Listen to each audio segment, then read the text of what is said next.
Around the corner here, Scott Moyer. Scott, Yep, right there he is, back in this corner. They're all hidden in the corners. Wilbur Rohr will be taking part in the service. Suzanne Schauble. Up here. Suzanne's up on the steps. You'll have to take my word for it if you're back there. Brenda Spence, also hiding up here on the steps. And were there other board members that I missed when you snuck in? Any other board members? I think I got them all.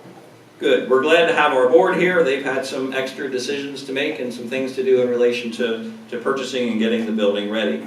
We anticipate the dedication service taking about 15 minutes. It depends how long our executive director prattles on. Mark Cunningham will begin with some remarks. Vice President Wilbur Rohr will lead us in a litany of dedication. Wilbur is an emeritus minister from the Middle Creek Church of the Brethren, who also spent a few years of his life at Rohr's Quarry, now Rohr's Incorporated. We're also happy to have Pete Contra with us to close the service with a prayer of dedication. Pete is the still pretty new executive of the Atlantic Northeast District of the Church of the Brethren. COBYS has enjoyed strong support from our district and staff, and we're pleased that Pete can be with us today as another indication of our shared commitment to continuing the work of Jesus. Following the dedication service, we invite you to continue touring if you haven't toured the building yet. Cookies are still down here. If you had some, have some more. If you haven't had any yet, stop down and grab something to eat and hang around and visit as long as you want. Thanks again for coming. We'll look to Mark now.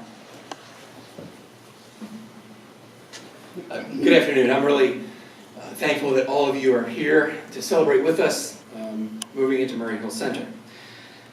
I just want to give you a little background on how we got to where we are. So I became executive director just about 9 years ago now. And for the first 5 years, there wasn't a lot of changes. Some programs would be going up and others would be going down. Other years, those programs that were previously down would go up and those that were previously up would go down.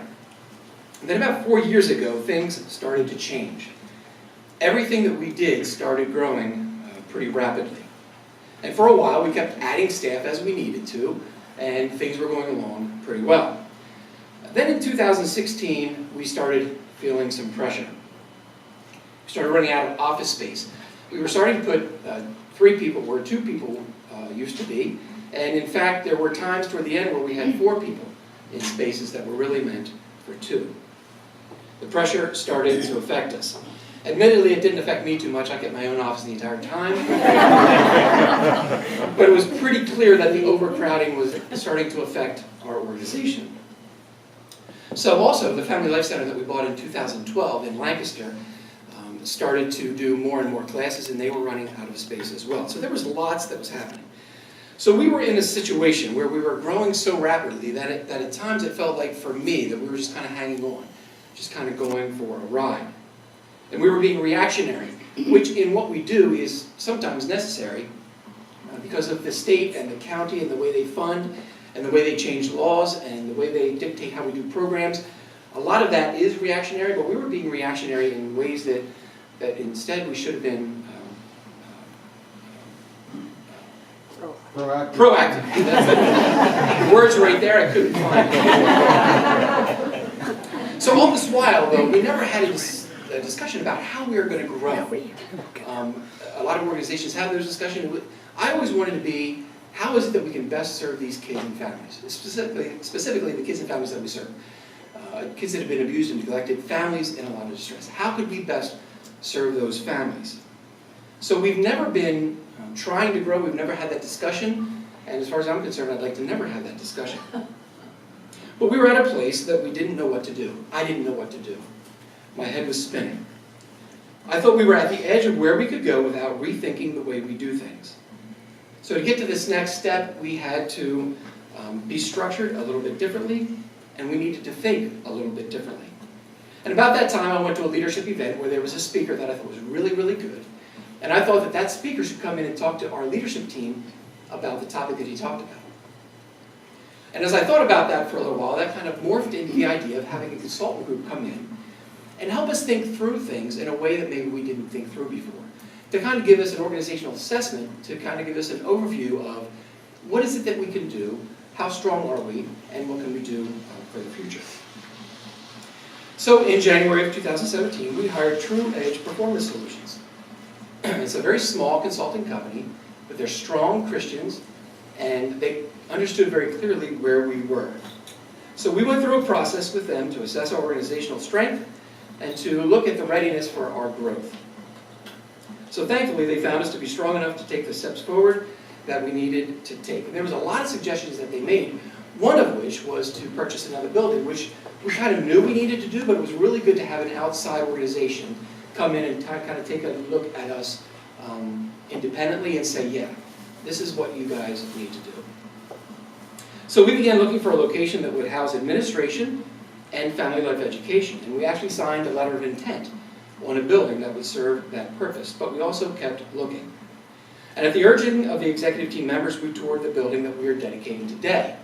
And the executive team is made up of Murry, who is Director of Placement Services, Don Fiske, Director of Development, Cindy Umberger, Controller, she's here somewhere, all things finance, and Abby Kaiser is not able to be here today. But those 4 members, plus myself, continued looking.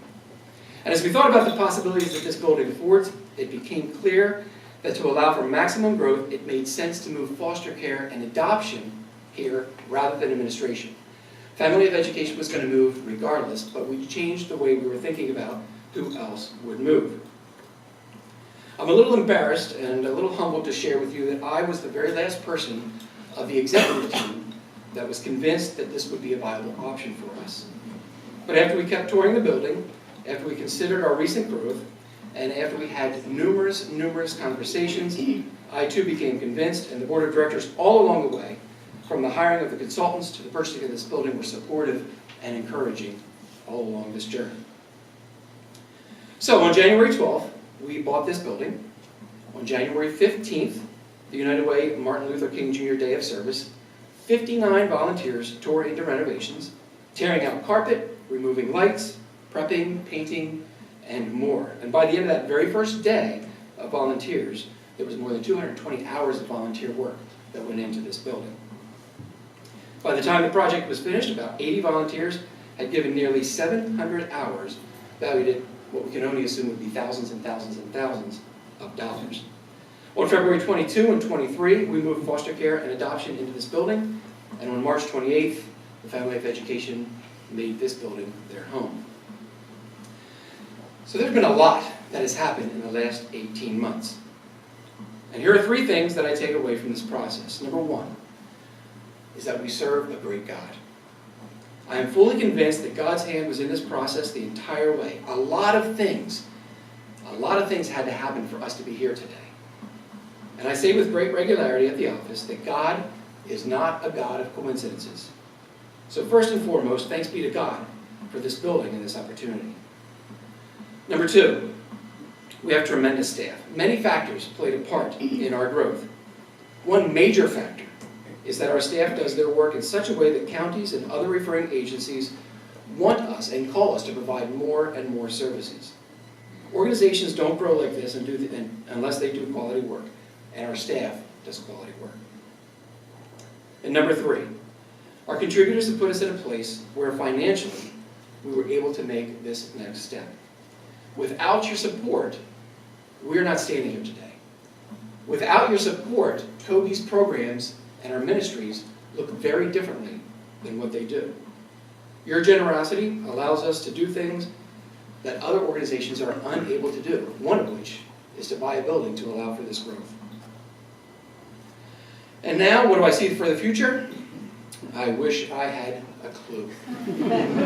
But I don't know a lot about what tomorrow holds, but I do know this, that with God's help, with the quality staff that we have, and with your continued support, COBYS will do the best we can to continue to educate, support, and empower children and adults to reach their full potential.